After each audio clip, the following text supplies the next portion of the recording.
Hello प्यारे बच्चों, कैसे हैं आप। मैं डॉक्टर सुशील आपका फिजिक्स में हेल्प चैनल में तहे दिल से स्वागत करता हूं।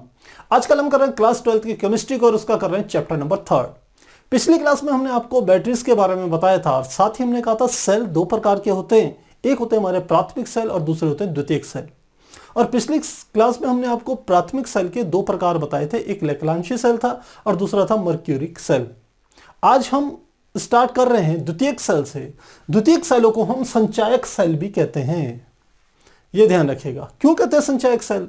क्योंकि प्राथमिक और द्वितीयक सेलों में जो सबसे बड़ा अंतर है वो यह है कि प्राथमिक सेलों का केवल एक बार उपयोग किया जाता है। जब उनकी ऊर्जा को हम प्राप्त कर लेते हैं, उसकी रासायनिक ऊर्जा पूर्ण रूप से वैद्युत ऊर्जा के रूप में परिवर्तित होकर जिसका हम उपयोग करते हैं, उसके बाद वो सेल हमारा वेस्ट हो जाता है। जबकि द्वितीयक सेल वे होते हैं जिसमें हम रासायनिक ऊर्जा को तो विद्युत ऊर्जा में परिवर्तित करके यूज कर लेते हैं, और जब सेल हमारा डिस्चार्ज हो जाता है तो फिर से हम इसको क्या करते हैं, विपरीत दिशा में क्रिया करा के, यानी कि वैद्युत ऊर्जा इसमें डाल करके वैद्युत ऊर्जा दोबारा से क्या होती है, रासायनिक ऊर्जा में परिवर्तित हो जाती है। और इस सेल को हम बार बार चार्ज कर करके इसका यूज करते हैं। और इसका सबसे अच्छा एग्जाम्पल क्या है, आपके जो मोबाइल फोन की बैटरीज हैं वो सारे द्वितीयक सेल हैं। इसके अलावा आपके घरों पे हम कह सकते हैं जो इन्वर्टर की बैटरियां हैं वे भी द्वितीयक सेल हैं। इसके अलावा आप गाड़ियों में देखिए, कार में देखिए, मोटरसाइकिल में देखिए, स्कूटी में देखिए, जहां पर भी आपकी बैटरी का इस्तेमाल हो रहा है, जो कि डिस्चार्ज होती है, चार्ज होती है, ये क्रिया लगातार चलती रहती है, उन सब स्थानों पर द्वितीयक सेलों का ही प्रयोग किया जाता है। तो सबसे पहले खास बात लिख लेते हैं इसकी। इसमें लिखते हैं, पहली इसकी खास बात क्या है कि यह आवेशित, या लिख सकते हैं यह चार्ज की जा सकती है, अतः इसका प्रयोग लंबे समय तक किया जाता है। पहली बात। दूसरी बात, ये जो हमारी बैटरीज होती है इनका उपयोग कहां कहां होता है? हमने कहा घरों में, इन्वर्टर में, घरों में इन्वर्टर में, गाड़ियों में और मोबाइल फोनों में आदि। इन जगहों पर क्या करा जाता है, इसका उपयोग किया जाता है। अब आप कहेंगे सर इसकी फिर वोल्टेज कितनी होती है? तो देखिए, यह हमारे, क्योंकि ये बैटरीज हैं, तो मेन बात है कि आप किस तरीके की बना रहे हैं। हम घरों पे जो बैटरीज यूज करते हैं उन बैटरीज की खास बात क्या होती है, वो आप उस पर आउटपुट वोल्टेज कितनी लेना चाह रहे हो, यह इस बात पे डिपेंड करता है कि आप उसमें कितने सेलों का उपयोग कर रहे हैं। यदि आप 6 प्लेटें लगा रहे हो तो आप कह सकते हो उसमें हमें 12 वोल्ट मिलती है। यदि आप 12 प्लेटें लगा रहे हो तो आपको 24 वोल्ट आउटपुट मिलता है। तो इससे, तीसरे में लिखते हैं, इससे 12 वोल्ट तथा 24 वोल्ट प्राप्त की जा सकती है। अब इसमें सबसे पहली जो हमारी बैटरी आती है उसे कहते हैं लेड बैटरी। तो सबसे पहले हमारी जो बैटरी आ रही है उसे हम कहते हैं लेड बैटरी, या लेड संचायक सेल भी कह सकते हैं, संचायक सेल। लेड संचायक सेल या लेड बैटरीज क्या होती हैं? जिसमें हम कह सकते हैं कि एनोड के रूप में किया जाता है लेड का इस्तेमाल। जो एनोड होती है वो लेड की बनी हुई होती है, और जो कैथोड जो होती है वो होती है लेड डाइऑक्साइड की बनी हुई होती है। ये हमको लेड संचायक सेल में इस बात का ध्यान रखना है। तो हमने कहा एनोड किसका बना होता है? एनोड बना होता है लेड का, यानी कि पीबी का। और कैथोड किसका बना होता है? कैथोड हमारा बना होता है लेड डाइऑक्साइड का, PbO2 का। और इसमें वैद्युत अपघट्य ये किसका होता है? ये हमारे पास सल्फ्यूरिक एसिड होता है, H2SO4। और ये हमारा होता है 38% वाला। 38% क्या हुई? विलीन की सांद्रता। ये कंसंट्रेशन बता रहा है कि सल्फ्यूरिक अम्ल जो हम यूज करेंगे उसका कंसंट्रेशन क्या है। तो ये हम क्या करते हैं, इसमें उपयोग में लाते हैं। और आप समझ रहे हैं यदि ये सल्फ्यूरिक अम्ल जलीय अवस्था में है तो जल तो होगा ही। तो इतनी बातें हमारे को इसमें समझ में आ जानी चाहिए।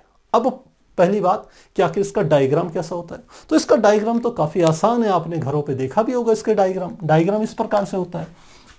ये आपने देखा होगा, एक चौड़ा सा टब टाइप का होता है और इस टब के अंदर कुछ बैटरीज बनी हुई होती हैं, हम कह सकते हैं प्लेटें होती हैं। तो प्लेटें हम ऐसे बना रहे हैं, पहली प्लेट, दूसरी प्लेट, और यहां पर हमने बना दी तीसरी प्लेट। 3 प्लेटें बना दी और इन्हीं के बीच में हम दूसरी प्लेट्स बना रहे हैं। पहली प्लेट, दूसरी प्लेट, तीसरी प्लेट। तो इन प्लेट्स को हम इस प्रकार से प्रदर्शित कर रहे हैं। ये हम मान लेते हैं कैथोड वाली प्लेटें हैं, जो कि किसकी बनी हुई है, लेड ऑक्साइड की बनी हुई। ये किसकी है, PbO2 वाली है, लेड ऑक्साइड की प्लेट है। और यह वाली दूसरी ये वाली प्लेटें किसकी है, ये लेड की बनी हुई है। ये 2 प्लेटें हैं। तो लेड वाली क्या है, एनोड। तो इन सब को यदि मैं आपस में जोड़ दूं, ये मैंने यहां से ऐसे ऐसे इन सब को आपस में इस प्रकार से जोड़ा, यहां एक टर्मिनल बना दिया और यह टर्मिनल हमारा क्या होता है, एनोड का काम करता है। ये पूरी की पूरी बैटरी यहां से बंद हुई भी रहती है, ऐसे से बंद कर सकते हैं। तो ये हमारा हो गया एनोड। अब जो हमारी कैथोड की प्लेटें होती हैं, इस कैथोड की प्लेट को हम इस प्रकार से आपस में जोड़ देते हैं। तो ये इस प्रकार से ये जुड़ी हुई रहती है और यह जहां से जुड़ी होती है इसे हम क्या देते हैं, कैथोड। तो 2 टर्मिनल हमने बना दिए और इनके बीच में जो सॉल्यूशन भरा हुआ है, हम यहां पर सॉल्यूशन बना सकते हैं। ये हमने कहा सॉल्यूशन भी भरा हुआ है। ये सॉल्यूशन किस चीज का है, अभी हम बता चुके हैं आपको। ये हमारे पास है H2SO4 है, कितना, 38%, 38% वाला। तो मुझे लगता है डायग्राम समझ में आपको आ गया होगा। अब मेन बात है रिएक्शंस कैसे कैसे होंगी। तो फिर से हम यहां पर रिडॉक्स की हेल्प से क्या करेंगे, इन रिएक्शंस को समझेंगे। सबसे पहले हम समझते हैं एनोड की अभिक्रिया को। एनोड है तो क्या होगा, यहां पर ऑक्सीकरण होगा, ऑक्सीकरण होगा। और मैंने कहा था आपको ऑक्सीकरण 3 प्रकार से हम उसको समझ सकते हैं। पहला, ऑक्सीकरण में यदि इलेक्ट्रॉन दिया जाता है, इलेक्ट्रॉन को त्यागा जाता है, तो ऑक्सीकरण की क्रिया। यदि हम कह सकते हैं ऑक्सीजन ग्रहण की जाए, तो भी हम कहते हैं कि क्या हो रहा है, ऑक्सीकरण हो रहा है। या हाइड्रोजन को छोड़ रहे हैं, त्याग कर रहे हैं, तो भी हम कह रहे हैं ऑक्सीकरण हो रहा है। या फिर आप कहते हैं ऑक्सीकरण संख्या में वृद्धि हो रही है, तो भी ऑक्सीकरण हो रहा है। तो कई तरीके से इसको समझ सकते हैं। तो सबसे पहला क्या है, पीबी है, लेड है। आप ध्यान रखेंगे इसमें दोनों प्रोसेस में, एनोड पर भी और कैथोड पर भी, जो प्रोडक्ट हमारे बनते हैं वो लेड सल्फेट बनता है, यानी कि PbSO4 बनता है। तो क्या कहा मैंने, एनोड पर अभिक्रिया क्या होगी, ये Pb है और ये बनेगा तो वो क्या बनेगा, PbSO4 बनेगा, ये बनेगा। तो अब आप सोच सकते हैं Pb से PbSO4 यदि बनेगा तो यानी कि सल्फेट आयन आपको चाहिए। तो सल्फेट आयन कैसे मिलेगा, सल्फेट आयन मिलेगा हमें यहां से। ये H2SO4 है, ये एक H आयन में टूटता है और सल्फेट आयन में टूटता है, ये इस प्रकार से होता है। तो हाइड्रोजन आयन और सल्फेट आयन बनते हैं इससे। तो यहां पर यदि हम इस चीज को समझें तो Pb के साथ इस सल्फेट आयन को यदि जोड़ दें तो Pb प्लस SO4 2 माइनस जोड़ दिया, तो ये इसके साथ जुड़ा और क्या बन गया, PbSO4 बन गया। और साथ में हमारा क्या बनेगा, क्योंकि इसमें आप देख रहे थे ये 2 माइनस का अर्थ है इसमें 2 अतिरिक्त इलेक्ट्रॉन थे। तो ये क्या करता है, इलेक्ट्रॉनों का त्याग कर रहा है। तो यहां पर हमें क्या मिलते हैं, 2 इलेक्ट्रॉन प्राप्त हो जाते हैं। तो ये हमारी एनोड की अभिक्रिया है, जिसमें लेड सल्फेट आयन के साथ क्रिया करके लेड PbSO4 बनाता है, लेड सल्फाइड बनाता है और साथ में हमारे को क्या मिल रहा है, 2 इलेक्ट्रॉन मिल रहे हैं। तो ये हमारी अभिक्रिया होगी। अब इसमें एक चीज तो आप ये देखिए कि इलेक्ट्रॉन यहां पर एक्स्ट्रा मिल रहे हैं, तो इलेक्ट्रॉनों का त्याग हो रहा है, तो ऑक्सीकरण की भी क्रिया है। दूसरा तरीका भी आप समझिए, यहां पर Pb जो हमारा है इसकी ऑक्सीकरण संख्या क्या होगी, क्योंकि यह उदासीन अवस्था में है इसलिए इसकी ऑक्सीकरण संख्या यहां कितनी होगी, 0। अब यहां पर आ जाइए, यहां पर इसकी ऑक्सीकरण संख्या कितनी होगी, इसकी ऑक्सीकरण संख्या Pb और SO4 की मिलकर के 0 है, तो सल्फेट की हम जानते हैं कितनी होती है, -2 होती है ऑक्सीकरण संख्या, तो Pb की कितनी होनी चाहिए, +2 होनी चाहिए। तो यहां पर ऑक्सीकरण संख्या है 0 और यहां पर Pb की ऑक्सीकरण संख्या कितनी होगी, +2 होगी, तभी तो ये सल्फेट की -2 होकर के ये उदासीन बनेगा। तो ऑक्सीकरण संख्या में वृद्धि हो रही है, इसलिए भी हम कह रहे हैं कि ये क्या हो रहा है, यहां पर एनोड है, यहां पर ऑक्सीकरण हो रहा है। तो मुझे लग रहा है अब आपको ऑक्सीकरण अच्छे से समझ में आ गया होगा कि इस अभिक्रिया में कैसे ऑक्सीकरण की घटना घटित हो रही है। अब हम देखते हैं एनोड पर तो हमने देख लिया, अब देखते हैं कैथोड पर क्या होता है। अपचयन, हम जानते हैं कैथोड पर क्या होता है, अपचयन होता है। अब हमने कहा अब जैसे ऑक्सीकरण कई तरीके से प्रदर्शित होता है वैसे अपचयन भी कई तरीके से प्रदर्शित हो रहा है। अपचयन में पहला स्टेप तो यह है कि वह इलेक्ट्रॉन ग्रहण करेगा, पहली बात। दूसरा हम कहें कि उसकी ऑक्सीकरण संख्या में कमी हो, दूसरा तरीका। तीसरा उसके ऑक्सीजन के साथ वो ऑक्सीजन को क्या करे, रिलीज करे, ऑक्सीजन की संख्या में कमी हो, वह भी होगा। या हाइड्रोजन क्या हो, प्राप्त करे, तो भी क्या होगा, अपचयन होगा। ये कई सारे तरीके हैं। तो अब यहां पर क्या होगा, हमने कहा कि इस स्थान पर यहां पर कैथोड क्या है, PbO2, तो जो PbO2 है यह भी परिवर्तित होता है PbSO4 में, इनकी लेड सल्फेट में, यह भी लेड सल्फेट ही बनाता है कैथोड पर भी। तो अब इसमें अपचयन की क्रिया कैसे होगी, अपचयन की क्रिया आप देखिए, यदि ये Pb है, PbSO4 बना रहा है, तो इसका मतलब पहले तो सल्फेट आयन ये प्राप्त करेगा ही करेगा। और सल्फेट आयन कहां से मिलेगा, इसको यहां से सल्फेट आयन मिलेगा H2SO4 से। पहली बात यहां पर ये आ गई। दूसरी बात, अब ये देखिए कि यहां पर क्या बन रहे हैं, ऊपर की रिएक्शंस में हमारे 2 इलेक्ट्रॉन निकल रहे हैं, और यदि अपचयन की क्रिया है तो 2 इलेक्ट्रॉन प्राप्त भी करेंगे। तो हमने कहा यहां पर क्या हो गए, 2 इलेक्ट्रॉन इसने प्राप्त कर लिए। अब हमने कहा 2 इलेक्ट्रॉन भी प्राप्त कर लिए, तो यहां पर इलेक्ट्रॉनों की अब अतिरिक्त संख्या कितनी हो गई, देखिए सल्फेट में कितने थे, 2 एक्स्ट्रा इलेक्ट्रॉन थे, इसलिए इसकी वैलेंसी 2- है। यहां 2 इलेक्ट्रॉन और हो गए, कितने हो गए, 4 इलेक्ट्रॉन हो गए। तो Pb ने सल्फेट के साथ क्रिया करके क्या बना गया, PbSO4, क्या बच गया, H2 बच गया। यदि कहीं से हमें हाइड्रोजन मिल जाए तो किसका निर्माण हो जाएगा, जल का निर्माण हो गया, H2O का निर्माण हो गया। अब H कहां से मिलेगा, H हमें यहां से मिलेगा, तो H हमारे को वहां से मिलेगा, तो ये क्या बन गया, जल का निर्माण हो गया। अब हम कहें इसको H हमें कितने लिखने पड़ेंगे, क्योंकि ये क्या है, H आयन है, तो H कितने लें, 2 इलेक्ट्रॉन ये हैं, 2 इलेक्ट्रॉन ये हैं, तो H के आगे क्या लिख देंगे, 4। अब ये देखियो पूरा का पूरा ये हम कह सकते हैं वैलेंसी रूप से भी क्या हो गया, न्यूट्रलाइज हो गया। 2 इलेक्ट्रॉन ये थे, 2 इलेक्ट्रॉन ये थे, 4 इलेक्ट्रॉन। हाइड्रोजन में क्या थे, +4 थे, तो ये पूरी की पूरी क्या हो गए, न्यूट्रलाइज हो गए, आप ऐसा कह सकते हैं। अब यहां पर यदि संतुलित की जाए तो PbSO4, तो PbSO4, Pb का भी एक है, SO4 का भी एक है, चल गया काम। अब यहां पर दूसरा देखिए, यहां हाइड्रोजन के 4 हैं और ऑक्सीजन के 2, यहां पर हाइड्रोजन के कितने हैं, 2, तो 4 करने के लिए आगे लगा दिया 2, तो अब ऑक्सीजन भी संतुलित हो गया। ये ऑक्सीजन के 2 हैं, यहां पर ऑक्सीजन के 2 हैं, यहां हाइड्रोजन के 4 हैं, यहां पर हाइड्रोजन के कितने हो गए, 4। तो इस प्रकार से यह अभिक्रिया क्या होगी, घटित होगी कैथोड पर। ध्यान रखने वाली बात यह है कि यहां पर भी PbSO4 बनता है, यहां पर भी PbSO4 बनता है। तो हम कहें रिजल्टेंट अभिक्रिया क्या होगी, परिणामी अभिक्रिया क्या होगी सेल की, तो इन दोनों को जोड़ देते हैं। अब जोड़ने का तरीका, इनके लेफ्ट हैंड साइड से लेफ्ट हैंड साइड जोड़ दीजिए और राइट हैंड साइड से राइट हैंड साइड जोड़ दीजिए। दाएं पक्ष के दोनों हिस्सों को जोड़ दीजिए, अभिकारकों को, और बाएं पक्ष के उत्पादों को एक साथ जोड़ दीजिए। अब जो चीजें कटेगी उनको काटनी भी है। देखिए 2 इलेक्ट्रॉन यहां पर हैं, 2 इलेक्ट्रॉन यहां पर हैं, तो ये क्या होंगे, कट जाएंगे, ये रिएक्शन में नहीं शो होंगे। दूसरी बात, अब इनको जोड़ें, यहां पर हमारा आ रहा है Pb, तो हम लिख सकते हैं Pb, साथ में है PbO2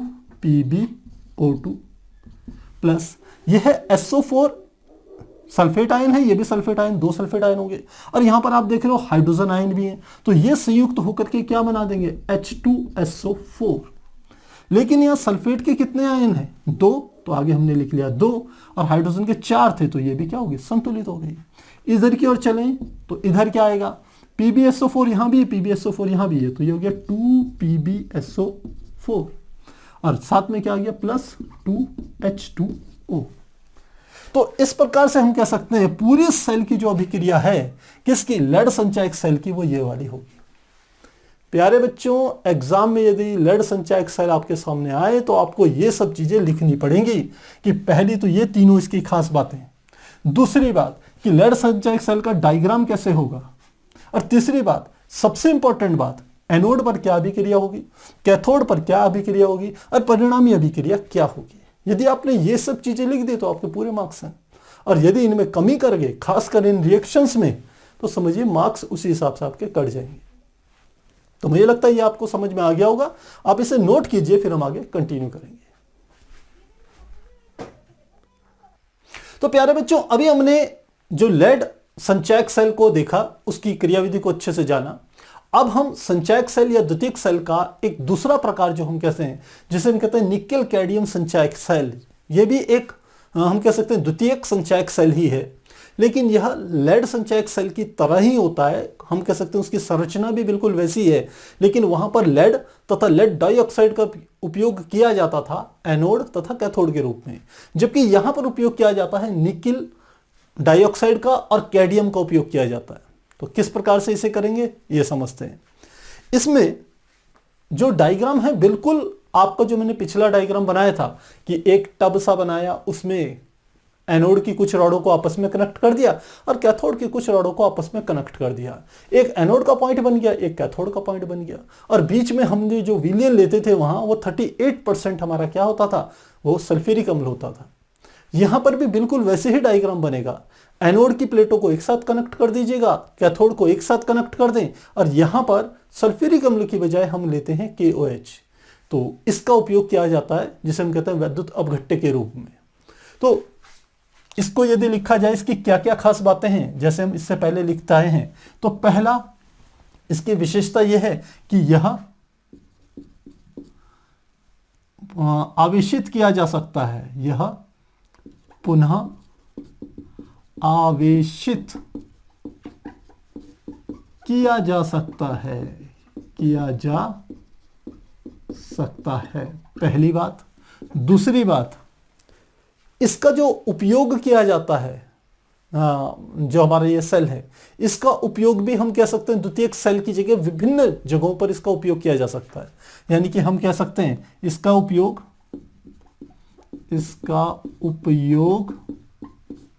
इन्वर्टर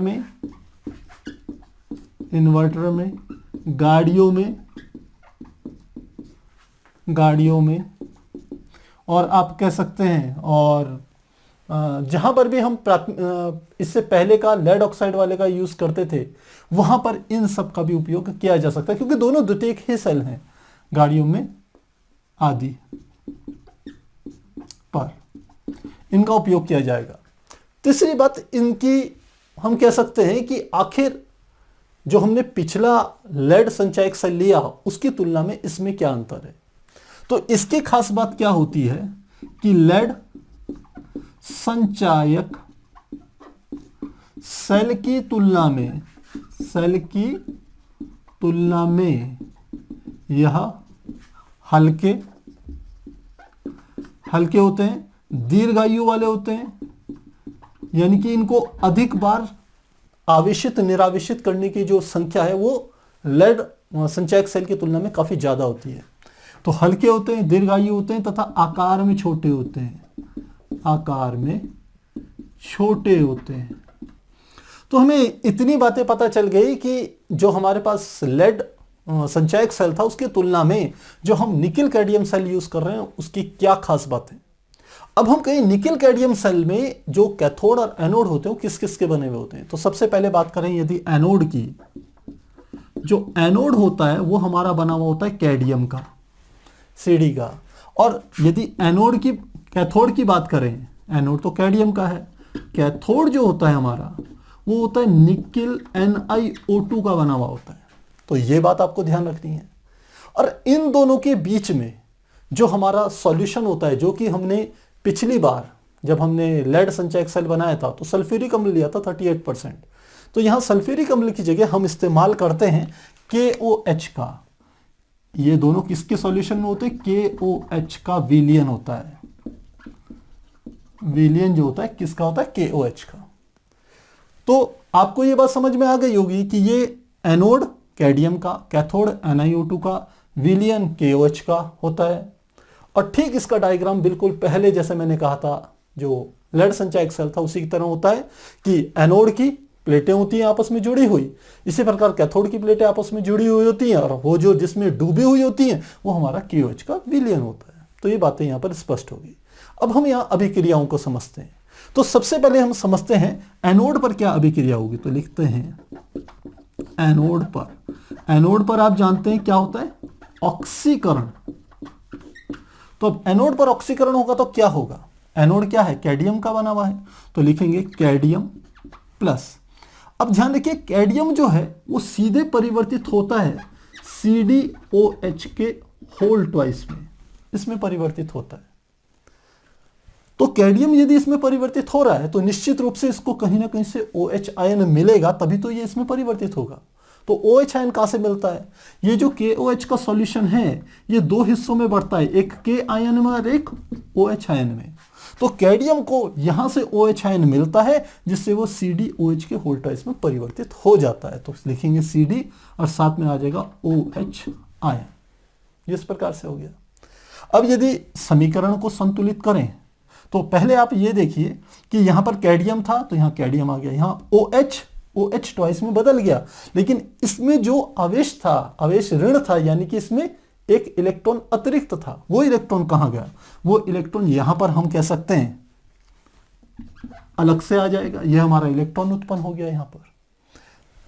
अब समीकरण को संतुलित करें, यहां OH का होल ट्वाइस है, यहां एक ही OH है, तो यहां पर हम क्या लगा देते हैं? 2। तो अब आवेश कितने इलेक्ट्रॉन हो गए होंगे? 2। तो यहां पर भी हमने क्या लगा दिया? 2 इलेक्ट्रॉन। तो इस प्रकार से ऑक्सीकरण की क्रिया क्या होती है? एनोड पर घटित होती है। ठीक इसी प्रकार से यदि हम देखें कैथोड पर क्या होता है, तो यहां पर लिखते हैं कैथोड पर। कैथोड पर आप जानते हैं अपचयन की क्रिया होगी। और अपचयन की क्रिया कैसे होगी? हम जानते हैं कैथोड क्या है? NiO2, तो लिख लिया मैंने NiO2। यह करता है जल के साथ क्रिया, यानी कि H2O के साथ क्रिया करता है, और यह भी बनाता है, इस बात को ध्यान रखना, यह भी कैडमियम OH होल ट्वाइस जैसे यहां बन रहा है, ठीक यहां पर भी ऐसे ही बनता है NiOH का होल ट्वाइस, यह बना देता है। दोनों के प्रोडक्ट लगभग सेम जैसे होते हैं। अब इस समीकरण को देखें तो यह हमारी जो समीकरण है, इस वाली नीचे वाली समीकरण, इसमें OH का होल ट्वाइस हमारा आया है। इसको संतुलित करें तो निकिल, निकिल के एक एक परमाणु आ गए, यहां H2O है और यहां OH का होल ट्वाइस है, यानी कि हाइड्रोजन के भी 2 हैं और ऑक्सीजन के भी 2 हैं। तो हाइड्रोजन के 2 और ऑक्सीजन के भी 2। साथ ही यहां पर हमारा जो बनता है वो बनता है OH आयन और एक्स्ट्रा आता है। अब समीकरण को यदि संतुलित करें तो देखिए यहां पर कितने हो गए? हाइड्रोजन के 2 और एक 3 हाइड्रोजन हो गए। साथ में ऑक्सीजन के कितने हो गए? ऑक्सीजन के भी 3 हो गए। तो यहां पर ऑक्सीजन के 3 और हाइड्रोजन के 2 ही रह गए। तो मैं यहां क्या कर रहा हूं, यदि 2 लिख दूं और यहां पर भी 2 लिख दूं तो मुझे लगता है समीकरण संतुलित हो जाएगी। अब देखिए हाइड्रोजन के कितने हो गए? 2 दूनी 4, तो हाइड्रोजन के 2 यहां और 2 यहां, 4 हो गए। ऑक्सीजन के देखिए ये हो गए 2 और 2 ये 4, तो यहां पर भी ऑक्सीजन के 2 यहां हो गए और 2 यहां हो गए, तो समीकरण संतुलित हो गई। पर यहां एक बात ध्यान देने वाली बात है, यहां पर ये जो है पीछे ये ऋण आयन हमें प्राप्त हो रहा है। इसका अर्थ है कहीं ना कहीं से इसको इलेक्ट्रॉन प्राप्त हुआ होगा, और वो इलेक्ट्रॉन कहां से प्राप्त होगा? यही वाला इलेक्ट्रॉन ये क्या करता है? ग्रहण करता है, यानी कि यहां पर ये क्या करता है? 2 इलेक्ट्रॉनों को प्राप्त करता है, इन वाले इलेक्ट्रॉनों को, और यही 2 इलेक्ट्रॉन इधर जाकर के OH आयन के रूप में क्या हो जाते हैं? प्रयुक्त हो जाते हैं, इस्तेमाल हो जाते हैं। तो यह हमारी जो रिएक्शन है यह है निकिल कैडमियम संचयक सेल की अभिक्रिया। यदि संपूर्ण सेल की अभिक्रिया निकालें तो हमें क्या करना है? इन दोनों समीकरणों को जोड़ना है। और जोड़ने का तरीका क्या है? ये इधर CD है तो कैडमियम मैंने लिख दिया, NiO2 तो NiO2 आ गया। अब देखिए कटने वाली चीजें क्या है? 2OH आयन यहां भी है, 2OH आयन यहां भी है, तो ये दोनों तरफ से कट जाएगा। 2 इलेक्ट्रॉन यहां भी है, 2 इलेक्ट्रॉन यहां भी है, ये भी कट जाएगा। तो क्या आएगा इसके साथ, प्लस 2H2O से क्या बनेगा, इधर की ओर हमारा आ जाएगा CdOH का होल ट्वाइस प्लस NiOH का होल ट्वाइस। तो यह हमारी संपूर्ण सेल की अभिक्रिया हो गई। संपूर्ण सेल कौन सा, निकेल कैडमियम संचयक सेल की जो फाइनल रिएक्शन होगी वो ये होगी। प्यारे बच्चों, बार बार आपको बता रहा हूं, यदि ये संचयक सेल के आपके पास परीक्षा में यदि प्रश्न आए तो आपको ये अभिक्रियाएं जरूर लिखनी है, तभी मार्क्स मिलेंगे। केवल ये थ्योरी लिखने से ही काम नहीं चलने वाला, इसके साथ में जब ये सब चीजें लिखोगे तभी आपको पूरे मार्क्स मिलेंगे। आपको पता होना चाहिए कि किस चीज का क्या सोर्स है। कैडमियम जो कि अपने आप में क्या है, एक एनोड है, NiO2 एक क्या है, कैथोड है। ये कहां से ले रहे हैं, ये क्योंकि KOH का विलयन है तो जल तो उसमें होगा, तो इसने जल के साथ क्रिया करी, इसने OH आयन के साथ क्रिया करी, तब अपने प्रोडक्ट बनाए। तो ये सब चीजें आपको समझ में आनी चाहिए, और यही तो हमारी क्या है, कह सकते हैं यही तो रिडॉक्स अभिक्रिया है। ऑक्सीकरण देखिए क्या हो रहा है, आप ये देखिए यहां पर कैडमियम जो है इसकी ऑक्सीकरण संख्या 0 है क्योंकि उदासीन अवस्था में है। यहां पर कितनी होगी, OH की -1 होती है, तो इसकी क्या होगी, +2 होगी। तो यहां ऑक्सीकरण अवस्था 0 है, ऑक्सीकरण संख्या यहां +2 है, तो ऑक्सीकरण संख्या में वृद्धि हो गई। जब वृद्धि हो गई तो हम कह सकते हैं कि यह आसानी से क्या है, इसका ऑक्सीकरण हो गया है। साथ ही आप देख रहे हो यहां पर इलेक्ट्रॉन मुक्त हो रहा है, तो भी आप कह सकते हो क्या हो रहा है, ऑक्सीकरण हो रहा है। दूसरी बात, कैथोड पे देखिए यहां निकेल की ऑक्सीकरण संख्या क्या है, ऑक्सीजन 2 है, तो ऑक्सीजन की जो ऑक्सीकरण संख्या होती है वो -2 होती है, तो इसकी कितनी हो जाएगी, 2 दूनी 4। तो यहां से निकेल की ऑक्सीकरण संख्या कितनी हो गई, 4। ये मैं आपको बता चुका हूं ऑक्सीकरण संख्या कैसे निकालते हैं। ऑक्सीजन की पता होती है -2 है, तो ये 2 दूनी हो गई 4, तो निकेल की होगी +4। अब यहां जाएं तो निकेल के यहां देख रहे हो OH2 है, तो यानी कि OH की जो हम कह सकते हैं वैलेंसी होती है -1 होती है, तो यानी कि इसकी ऑक्सीकरण संख्या होगी -2, तो निकेल की होगी +2। तो यहां निकेल की पहले +4 थी, अब कितनी होगी, +2 हो गई, तो घटी, तो इसलिए क्या हो रहा है, अपचयन हो रहा है। साथ ही आप देख रहे हैं ये इलेक्ट्रॉन को ग्रहण कर रहा है, इसलिए यहां पर अपचयन की क्रिया होती है। तो ये सब चीजें आपको पता होनी चाहिए लॉजिकली, और बाकी मेन रिएक्शंस आपको पता होनी चाहिए कि क्या किस में परिवर्तित हो रहा है। तो मुझे लगता है ये तो आपको अच्छे से समझ में आ गया होगा। अब हम यहां पर अपना अगला टॉपिक ले रहे हैं जिसे हम कहते हैं ईंधन सेल। तो अगला टॉपिक है हमारा ईंधन सेल। ईंधन सेल। तो अब पहली बात यह आती है कि आखिर ईंधन सेल क्या हुआ। पहला शब्द है ईंधन, दूसरा है सेल। तो एक ऐसा सेल जो कि ईंधन की रासायनिक ऊर्जा को सीधे वैद्युत ऊर्जा में परिवर्तित कर दे, ऐसे सेल को हम कहते हैं ईंधन सेल। तो परिभाषा लिख लेते हैं, एक ऐसा सेल जो ईंधन की, अब ईंधन कुछ भी हो सकता है आपका, ईंधन H2 हो सकता है, CO हो सकता है, CH4 हो सकता है, H2O हो सकता है, ये कुछ भी ईंधन हो सकता है। तो एक ऐसा सेल जो ईंधन की रासायनिक ऊर्जा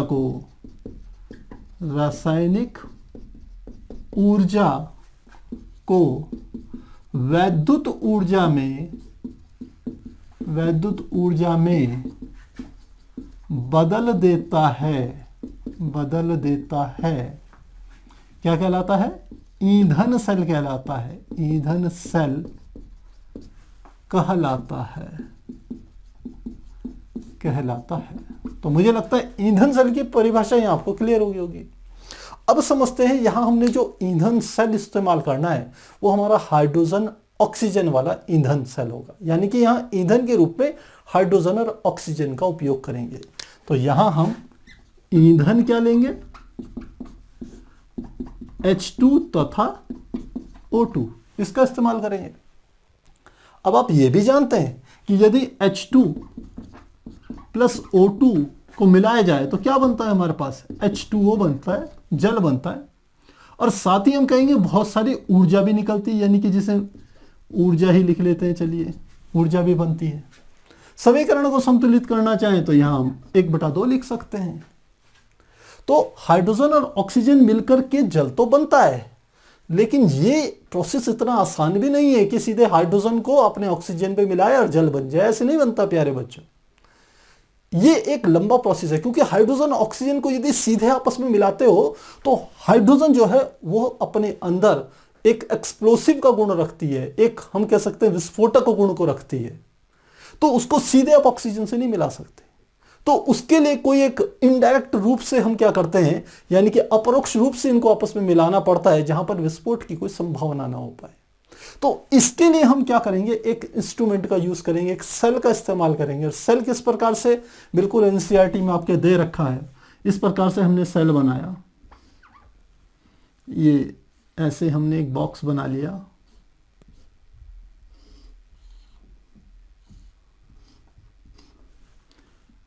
एक तरफ से हमने यहां से इसको दे दी H2 हाइड्रोजन, एक तरफ से दे दी हमने यहां से ऑक्सीजन, और बीच में जो ये होता है हिस्सा, सीधे हाइड्रोजन ऑक्सीजन आपस में नहीं मिलती, यहां पर दो इलेक्ट्रोड लगे हुए रहते हैं,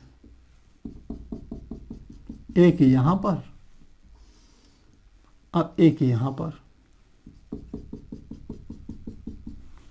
और ये वाला जो हिस्सा होता है, ये वाला हिस्सा, ये हमारा होता है एनोड, और ये वाला जो हिस्सा होता है ये हमारा होता है कैथोड। अब ये जो दोनों इलेक्ट्रोड होते हैं, ये क्या चीज होती है ये भी समझिए। ये कार्बन या ग्रेफाइट की छड़ें होती हैं, लेकिन इन्हें सरंध्र छड़ें कहते हैं, यानी कि इनके बीच में छोटे छोटे होल्स होते हैं। यानी कि क्या लिख सकते हैं, ये या ये लिख सकते हैं, कार्बन या ग्रेफाइट की सरंध्र छड़ें। सरंध्र छड़ों का क्या अर्थ हुआ कि इनके बीच में छोटे छोटे छिद्र होते हैं बने हुए, और इन दोनों के बीच में, दोनों छड़ों के बीच में हम कोई एक विलियन भर देते हैं, और वह विलियन हमारा हो सकता है कोई भी जलीय विलियन भर दीजिए, KOH भी हो सकता है, NaOH भी हो सकता है। ये हमारा जलीय विलियन यहाँ पे भरा हुआ रहता है। तो इधर से हाइड्रोजन आ रही है, इधर से ऑक्सीजन आ रही है, वह हाइड्रोजन इन छोटे छोटे जो कार्बन ग्रेफाइट की छड़ों के बीच छोटे छोटे छिद्र हैं वहां से निकल के अंदर जाएगी, इधर से ऑक्सीजन भी इस वाले छिद्रों से निकल के बीच में आएगी, यहाँ पर दोनों मिलेंगी और क्या करेंगे, जल का निर्माण करेगी। और वह जल हम कहाँ से प्राप्त करते हैं, यहाँ पर प्राप्त कर लेते हैं, H2O हमें जल यहाँ पर मिल जाता है। तो मुझे लगता है आपको प्रक्रिया आसानी से समझ में आ गई होगी, कोई बड़ी बात नहीं है। सीधे एक कंटेनर रखा, उसमें एक तरफ से हाइड्रोजन भेजी, एक तरफ से ऑक्सीजन भेजी, बीच में हमने कार्बन या ग्रेफाइट की दो सरंध्र छोटे छोटे छिद्रों की छड़ें लगा दी, बीच में हमने क्या कर दिया, वैद्युत अपघट्य भर दिया, कोई जलीय विलयन भर दिया, KOH या NaOH।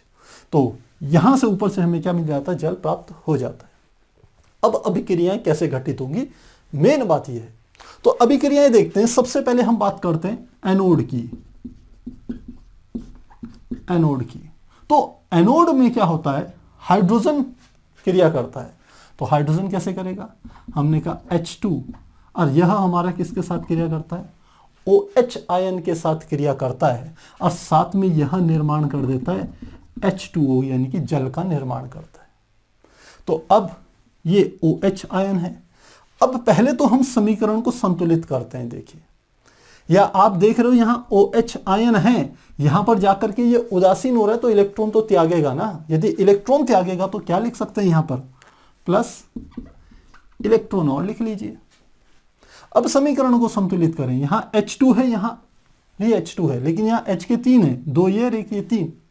तो संतुलित करने के लिए मैंने यहां पर क्या कर दिया, 2, और यहां पर भी क्या कर दिया, 2। तो अब देखिए, हाइड्रोजन के यहां 2 और 2 4, तो 2 दूनी 4। ऑक्सीजन के 2 हैं, यहां भी ऑक्सीजन के कितने हो गए, 2।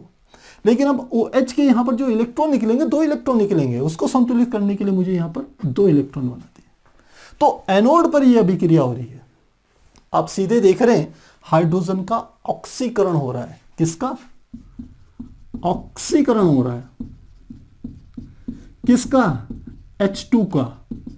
H2 का ऑक्सीकरण हो रहा है। यहां हाइड्रोजन उदासीन था, यहां पर इसके साथ क्या जुड़ गया, ऑक्सीजन जुड़ गया। तो किसी के भी साथ यदि ऑक्सीजन जुड़ता है तो हम कहते हैं ऑक्सीकरण की क्रिया हो रही है। दूसरे शब्दों में कहें तो यहां पर इसकी ऑक्सीकरण संख्या क्या है, 0 हाइड्रोजन की।